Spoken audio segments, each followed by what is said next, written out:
అదే RTV app వార్తల్ని క్షణాల్లో చదివే అవకాశం ఉంటుంది. ఒక న్యూస్ పేపర్, ఒక టెలివిజన్ ఛానల్ మీ చేతుల్లో ఎప్పుడూ ఉంటాయి. నాగార్జున సాగర్ ఎడమ కాల్వలో ఈతకు వెళ్లి ఇద్దరు యువకులు కూడా గల్లంతు కావడం జరిగింది.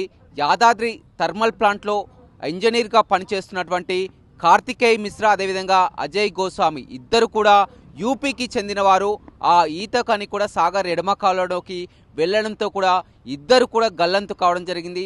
2 రోజుల నుంచి కూడా పోలీసులు ముమ్మర గాలింపు చర్యలు కూడా చేపట్టడంతో ఒకరి మృతదేహం ఆచూకీ లభ్యమైంది, మరొకరి మృతదేహం ఇంకా లభ్యం కానటువంటి పరిస్థితి కనిపిస్తుంది.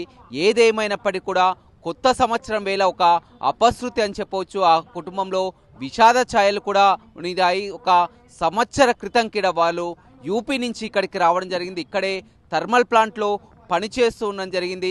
ఆ న్యూ ఇయర్ వేళ వీరంతా కూడా సరదాగా ఈతకు వెళ్ళడం జరిగింది. ఒక్కసారిగా ఇద్దరు కూడా ఆ ఈతకని వెళ్ళి ఆ సాగర్ ఎడమ కాల్వలో కొట్టుకపోవడం జరిగింది. గత 2 రోజుల నుంచి కూడా గాలింపు చర్యలు చేపట్టడం జరిగింది. మరొక మృతదేహం కోసం కూడా వెతుకుతున్నటువంటి పరిస్థితి కనిపిస్తుంది. యూపీ నుంచి వారి కుటుంబ సభ్యులు, తల్లిదండ్రులు కూడా అక్కడికి చేరుకొని కూడా కన్నీరు మున్నీరుగా విలపిస్తున్నటువంటి పరిస్థితి ఆ మిర్యాలగూడలో కనపడుతుంది. మరిన్ని వీడియోస్ కోసం ఛానల్ ని సబ్స్క్రైబ్ చేయండి. లేటెస్ట్ అప్డేట్స్ కోసం వాట్సాప్ ఛానల్ ని ఫాలో అవ్వండి. ఆ లింక్ డిస్క్రిప్షన్ లో ఉంది.